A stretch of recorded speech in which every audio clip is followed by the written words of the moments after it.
Shalom. Sadari Tuhan sedang melakukan sesuatu yang luar biasa. Yohanes pasal 13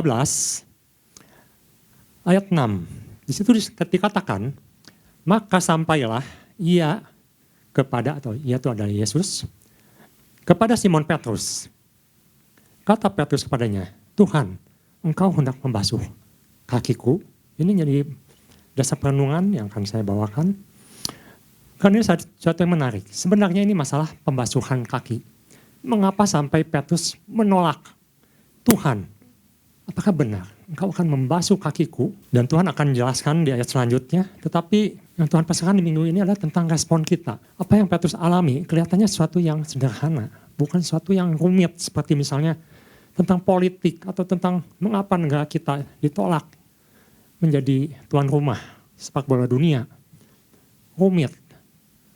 Ini tentang kegiatan sehari-hari, tentang sesuatu yang sehari-hari kita alami. Mungkin tentang keluarga, tentang pekerjaan, tentang pendidikan, tentang usaha, tentang utang piutang. Masalah-masalah yang sebenarnya kita alami dalam kehidupan ini, sesuatu yang nyata. Masalah pembasuhan ini adalah sesuatu yang kelihatannya sederhana. Sesuatu yang sering terjadi. Orang Yahudi ketika mereka masuk ke dalam rumah, mereka akan membasuh tangannya, akan membasuh kakinya. Tapi ada pertanyaan, ini Yesus yang membasuh kaki murid-murid. Nanti kita akan lihat lebih dalam, mengapa ini menjadi sesuatu yang berat untuk Petrus ketika Yesus akan membasuh kakinya. Nah, saya sempat berpikir ketika pesan ini datang, ketika Petrus hendak dibasuh kakinya, maka Tuhan katakan, saat ini engkau belum mengerti, tapi percayalah. Jadi ada suatu pertentangan di sini. Percaya dulu atau mengerti dulu. Petrus di sini tidak mengerti. Ia menuntut, saya harus mengerti dulu Tuhan. Kenapa engkau lakukan hal ini? Untuk apa Tuhan? Kalau ibu bapak perhatikan di ayat ke-14, di pasal ke-14, pertanyaan-pertanyaan yang lebih rumit disampaikan oleh yang namanya Filipus, yang namanya Thomas, murid-murid Yesus. Yang mengatakan ketika Yesus katakan, aku adalah jalan. Maka Thomas langsung katakan, Tuhan, tunjukkanlah jalan itu. Itu mengenai jalan kehidupan, ke surga. Lebih rumit pertanyaannya. Bahkan Filipus katakan, Tuhan, tunjukkanlah Bapa itu. Kami akan percaya. Harus ditunjukkan. Itu pertanyaan tentang masa depan di kekekalan. Tetapi masalah Petrus ini ada tentang saat ini. Di dunia ini yang kita hadapi sehari-hari.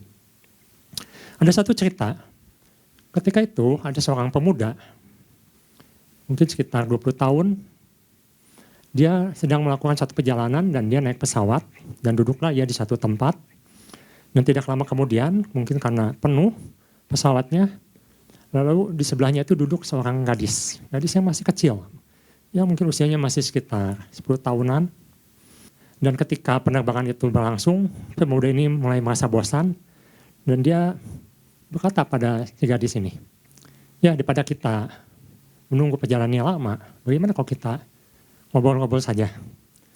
Nah dia bilang begini pada gadis itu, kamu percaya nggak kalau Tuhan itu ada? Terus gadis ini dia bilang, percaya Tuhan itu ada, Tuhan itu pasti ada. Lalu pemuda ini bilang, kamu salah.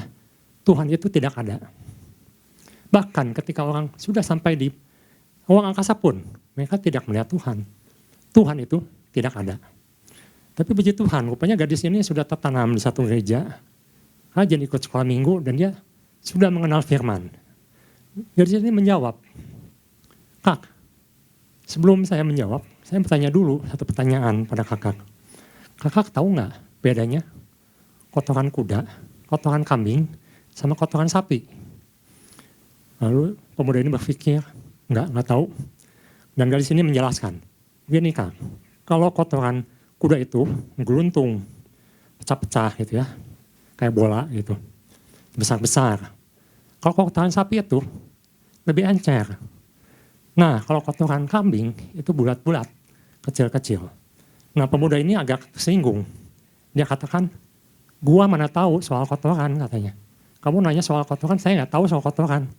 Nah, Yang di sini bilang, dia menjawab, kalau kakak soal kotoran aja tidak mengerti, apalagi soal Tuhan.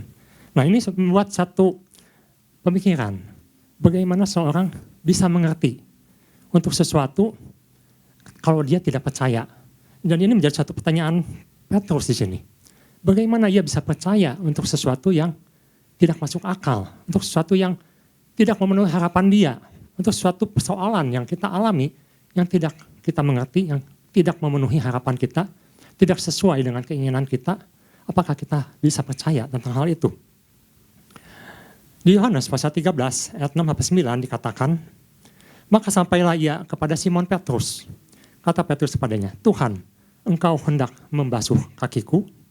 Jawab Yesus kepadanya, apa yang kuperbuat engkau tidak tahu sekarang, tapi engkau akan mengerti kelak. Kata Petrus padanya, engkau tidak akan membasuh kakiku sampai selama-lamanya.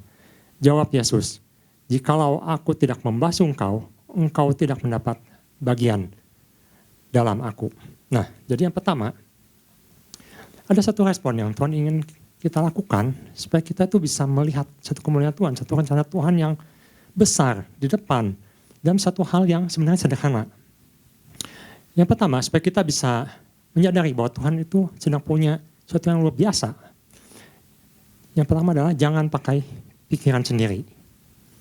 Jangan pakai pikiran sendiri. Kita lihat, Petrus di ayat 9 mengatakan, kata Simon Petrus kepadanya, Tuhan, kalau engkau membasuh kakiku, jangan cuma kaki, sekalian. Tanganku, kepalaku, semuanya basuh. Tapi Yesus katakan di ayat 10, barang siapa telah mandi, ia tidak usah membasuh dirinya lagi.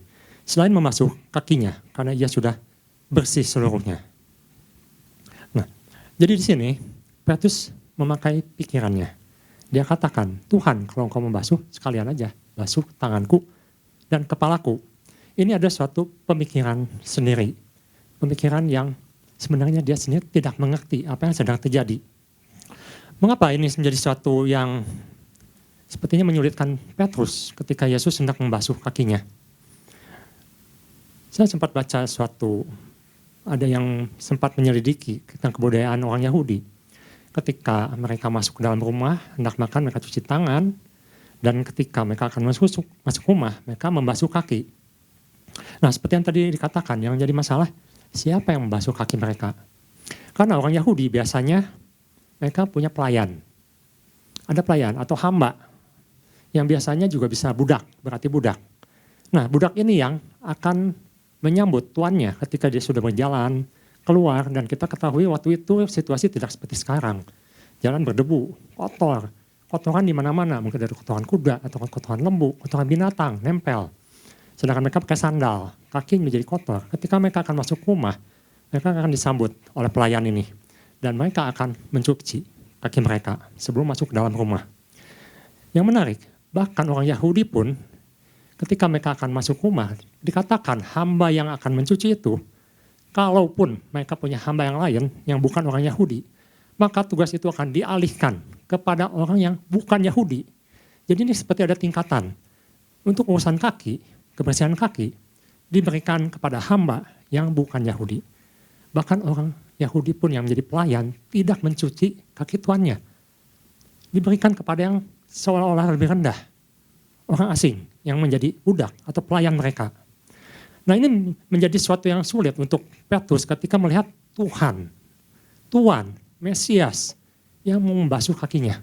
Dia katakan, Tuhan, mana bisa seorang Mesias, seorang Nabi membasuh kaki. Ini nggak bisa Tuhan, nggak bisa diterima. Seorang Nabi ini harusnya dihormati, diberikan kedudukan yang tinggi. Bagaimana Paulus waktu itu punya satu harapan, mungkin dia punya satu harapan ketika dipanggil Tuhan. Dia sangat bangga. Mengapa? Karena seorang Nabi memanggil, menjadikan dia seorang murid, di mana dia bisa mengikuti si Nabi ini. Dihormati di mana-mana, diikuti orang banyak, dimuliakan, ditinggikan. Tetapi sekarang Rabi ini tidak memenuhi keinginan dia. Tidak sesuai dengan apa yang dia pikirkan. Seorang Rabi mencuci kaki, menjadi rendah, jadi hamba, bahkan hamba yang paling rendah. Nah ini jadi suatu yang sulit untuk Petrus terima. Kita bisa Bayangkan bagaimana perasaan Petrus dan murid-murid saat itu ketika Yesus membasuh kaki mereka. Petrus katakan, Tuhan, jangan sekali-kali engkau membasuh kakiku. Tetapi yang menarik sih, Yesus mengatakan, kalau aku tidak membasuh kamu, maka kamu tidak mendapat bagian dalam kerajaan Allah.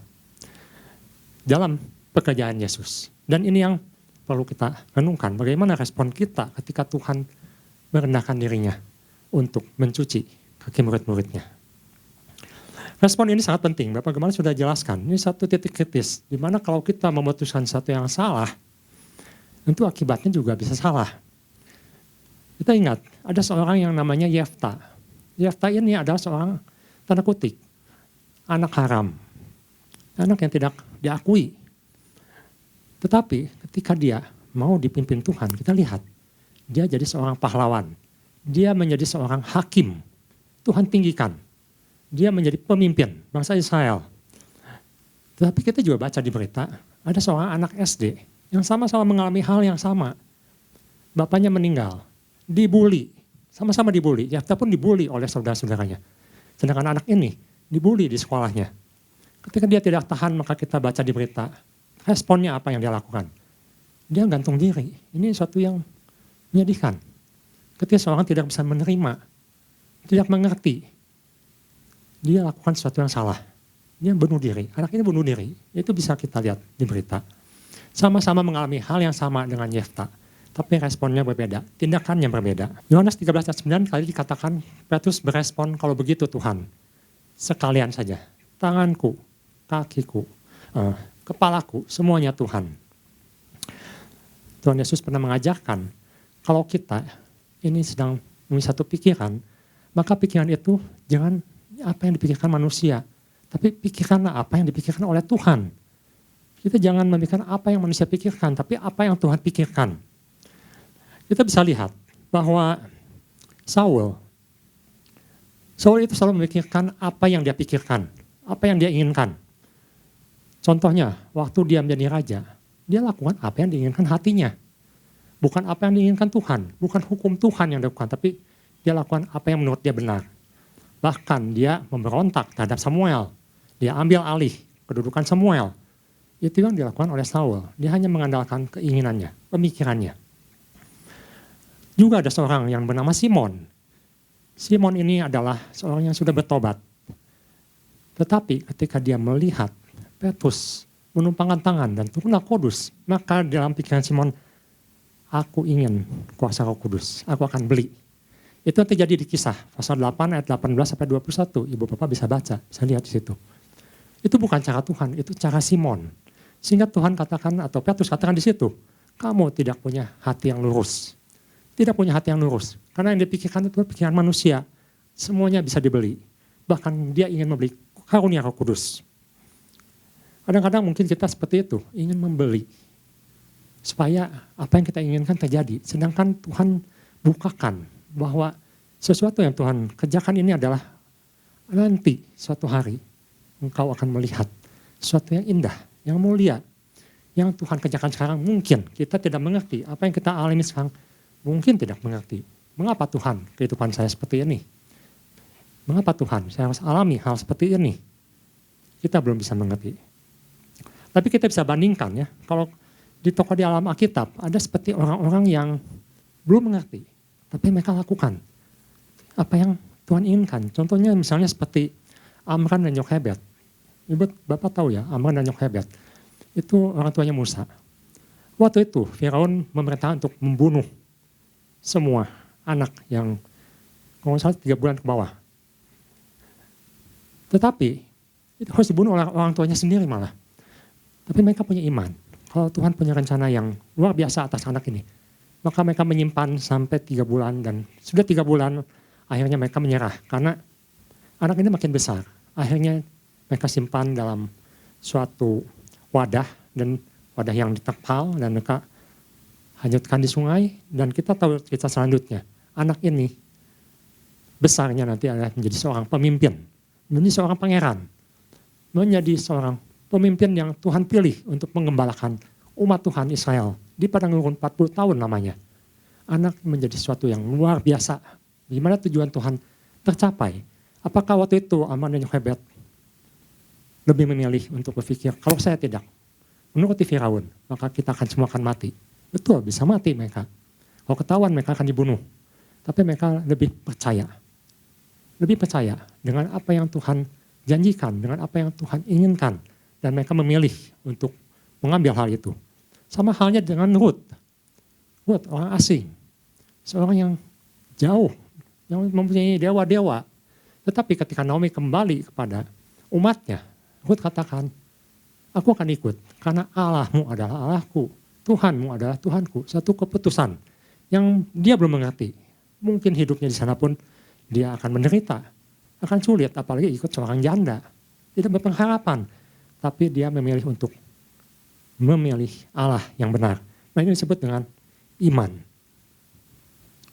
Jadi kalau ditanya, percaya dulu atau mengerti dulu, pakai gaya Petrus dulu, pakai gaya Thomas dulu, pakai gaya Filipus dulu, sampai mengerti dulu Tuhan, saya baru akan lakukan, atau lakukan dulu. Nah, ini menjadi pesan Tuhan yang perlu kita tangkap bahwa Tuhan ingin kita lakukan dulu. Lakukan dengan iman. Semua yang Tuhan telah firmankan, dan Tuhan sampaikan. Jadi di sini tentunya bukan apa yang kita inginkan, tapi apa yang Tuhan inginkan. Lakukan, nanti suatu hari kita akan mengerti. Ada seorang bapak gereja namanya Agustinus.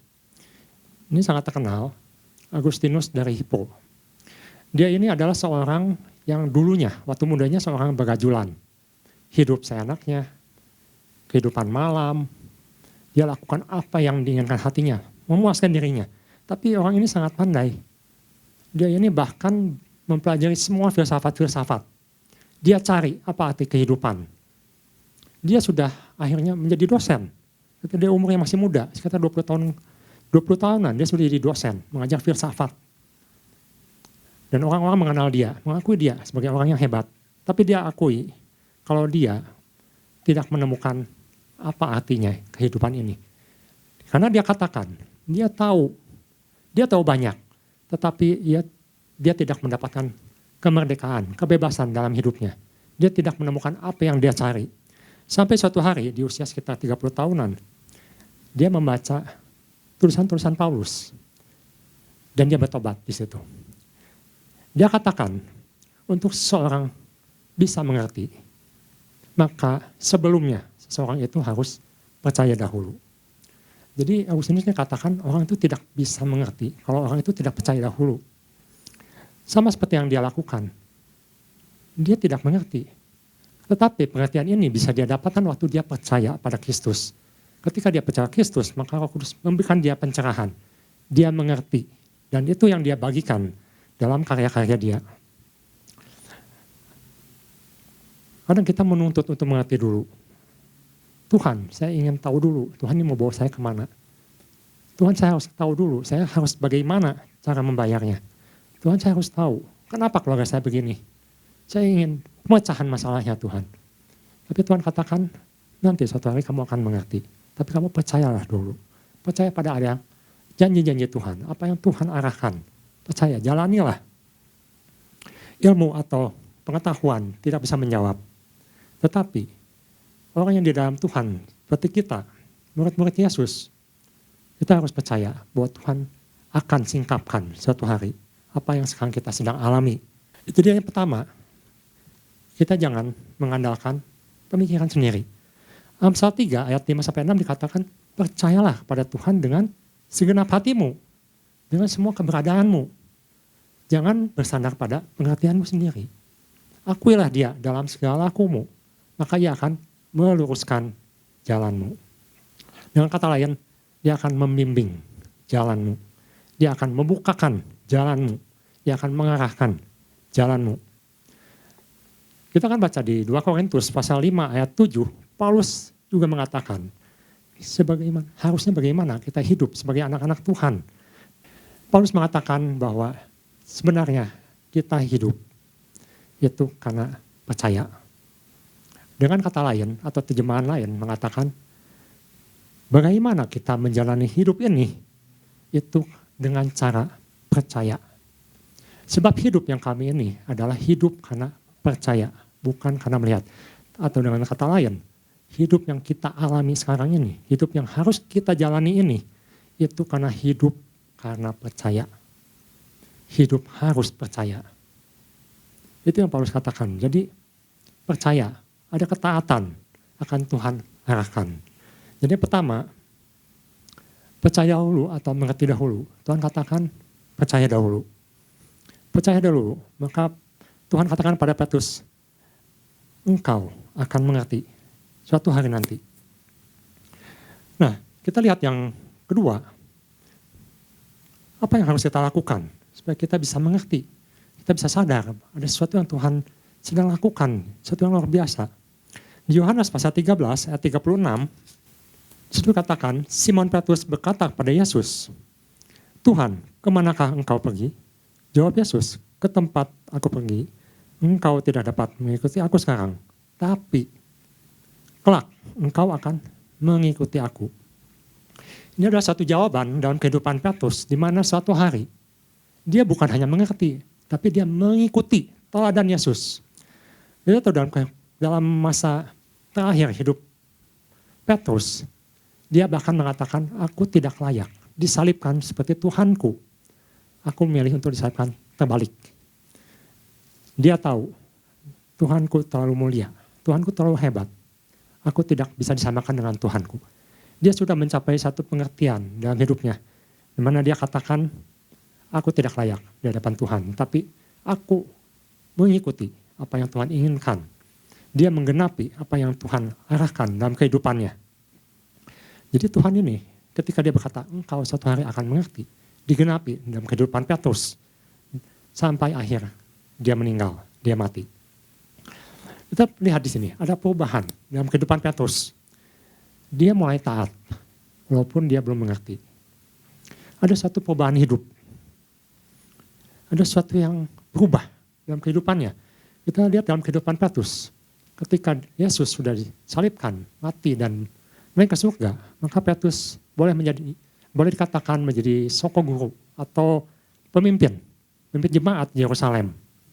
Dan kita lihat banyak perubahan-perubahan dalam pemikiran dia, dalam tindakan dia. Tidak seperti Petrus ketika dia masih menjadi nelayan, yang masih berangasan, yang masih tidak sabar.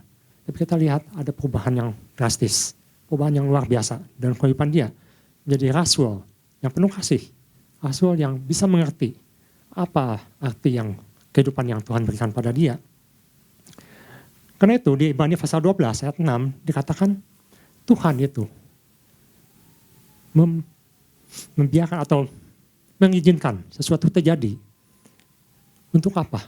Itu adalah untuk disiplin anak-anaknya. Ibrani 12 pasal 6 dikatakan karena Tuhan menghajar orang yang dikasihinya. Ia menyesah orang yang diakuinya sebagai anak. Ayat ke-10, Ibrani 12 ayat 10. Sebab mereka mendidik kita dalam waktu yang pendek, maksudnya orang tua kita, orang tua dunia, sesuai dengan apa yang mereka anggap baik. Tetapi dia, Tuhan, mengajak kita untuk kebaikan kita, supaya kita beroleh bagian dalam kekudusannya, bagian dalam kemuliaannya. Jadi semua yang kita alami, apa yang Petrus alami, sesuatu yang tidak bisa kita mengerti, mengapa Tuhan mau merendahkan diri. Jadi pelayan yang paling rendah, membasuh, Tuhan katakan, ikutilah teladanku. Sesuatu yang sebenarnya sehari-hari tetapi sulit untuk dilakukan. Karena itu menyangkut ego kita, keinginan kita. Tapi Tuhan katakan semua ini terjadi, semua itu harus dilakukan. Semua ini harus kita alami. Untuk apa? Untuk mendisiplin. Disiplin anak-anak Tuhan. Untuk apa disiplin? Karena suatu hari ada kekudusan Tuhan yang dinyatakan. Kemuliaan Tuhan yang dinyatakan dalam kehidupan Petrus, dalam kehidupan kita. Karena dikatakan, gak ada orang tua yang tidak mendidik anaknya. Semua orang tua mendidik anaknya untuk menjadi lebih baik. Jadi lebih bagus. Jadi lebih tinggi. Lebih bagus lagi, lebih baik lagi. Kalau ibu bapak pernah menonton atau baca atau mungkin pernah ada satu film yang terkenal sekali namanya The Last Emperor. Itu menceritakan suatu kaisar di China atau Manchu waktu itu yang menguasai, di mana dia adalah raja terakhir di China. Nah di situ ada satu adegan yang menunjukkan Bagaimana seseorang yang tidak disiplin atau tidak pernah mengalami pergumulan dalam hidupnya, tidak pernah mengalami sesuatu yang sulit dalam hidupnya. Bahkan ketika raja ini akhirnya dikudeta, waktu itu revolusi terjadi, dia diturunkan dari raja menjadi rakyat biasa. Di situ ditampilkan dia harus mengikat tali sepatunya sendiri. Dan di sana digambarkan dengan begitu jelas kalau raja ini seumur hidupnya tidak pernah bisa mengikat tali sepatu. Satu hal yang mudah, satu hal yang dasar. Mungkin anak SD pun bisa sekarang ya. Bisa diajarkan untuk mengikat tali sepatunya. Digambarkan di situ seorang raja tidak bisa mengikat. Bagaimana cara mengikat sepatunya? Karena dia pernah belajar, tidak pernah diajar, tidak pernah mengalami bagaimana caranya mengikat tali sepatu. Itu membuat saya pikir, oh iya, Tuhan izinkan. Tuhan izinkan apa yang kita alami ini untuk mendidik kita. Supaya menjadi lebih baik. Lebih indah di mata Tuhan. Karena ada satu pekerjaan baik yang Tuhan sediakan. Bagaimana kita bisa bekerja seperti raja ini. Kalau mengikat sepatu pun tidak bisa. Suatu yang mendasar, suatu hal yang semua orang harusnya bisa lakukan. Suatu yang umum. Tidak bisa dilakukan. Bagaimana kita bisa menjadi seorang pemimpin? Bagaimana kita bisa menjadi seorang yang bisa mengajar? Kalau untuk hal yang dasar pun, suatu yang gampang pun tidak bisa dilakukan. Oleh karena itu Tuhan katakan, Tuhan izinkan untuk mendidik, untuk mengajar, untuk satu kemuliaan yang nanti akan dinyatakan. Kita akan lihat suatu hari kemuliaan itu. Karena itu Petrus mengatakan di 2 Petrus 1 ayat 6, apa yang perlu kita tambahkan? Petrus katakan, tambahkan pada imanmu apa yang kau sudah mengerti itu. Kebajikan. Kebajikan. Pengetahuan. Penguasaan diri. Itu yang kita tambahkan. Ada pengetahuan. Agustinus waktu itu mengatakan bahwa ketika seorang percaya, maka dia akan mengerti. Ketika seorang mengerti, maka dia mendapatkan satu pengetahuan yang baru. Pengetahuan ini, pengetahuan tentang firman, pengetahuan tentang Kristus akan membuat imannya semakin kuat. Jadi seperti putaran. Ketika orang percaya, maka ketika dia mengerti, maka pengertiannya itu akan firman Tuhan, akan menguatkan pemikirannya. Sehingga dia tahu apa yang harus dia pilih, apa yang harus dia lakukan. Dan sama seperti yang Petrus katakan tadi. Tambahkan pada imanmu, pada pengertianmu, pengetahuan akan firman Tuhan. Di Roma pasal 8 ayat 28, seperti yang kita sudah dengar beberapa hari ini, saya ulang lagi kembali. Tuhan dalam segala sesuatunya akan menjadikan baik. Terjemahan lain mengatakan Tuhan akan menjadikan segala sesuatunya baik. Baik untuk siapa? Baik untuk semua orang yang mengasihi Dia. Yang terpanggil sesuai dengan rencana Allah. Jadi kuncinya adalah kita harus introspeksi sendiri. Apakah kita sudah berjalan sesuai dengan rencana Allah? Jadi kita tidak perlu bertanya lagi apakah Tuhan, mengapa saya mengalami hal ini? Ketika kita tidak berjalan sesuai dengan rencana Allah. Tetapi kalau kita berjalan sesuai dengan rencana Allah, pimpinan Tuhan, maka Tuhan pastikan Tuhan akan jadikan segala sesuatunya baik. Dan kita akan melihatnya suatu hari nanti. Nah itu yang bisa saya bagikan pagi hari ini. Jadi yang pertama kita jangan mengandalkan pikiran sendiri. Percaya dahulu. Maka kita akan mengerti suatu hari nanti. Yang kedua, harus ada tindakan koreksi. Karena Tuhan punya tujuan yang indah. Punya tujuan yang mulia. Dan Tuhan mendidik semua anak-anaknya untuk menjadi pemenang. Sekian firman Tuhan, Tuhan Yesus memberkati.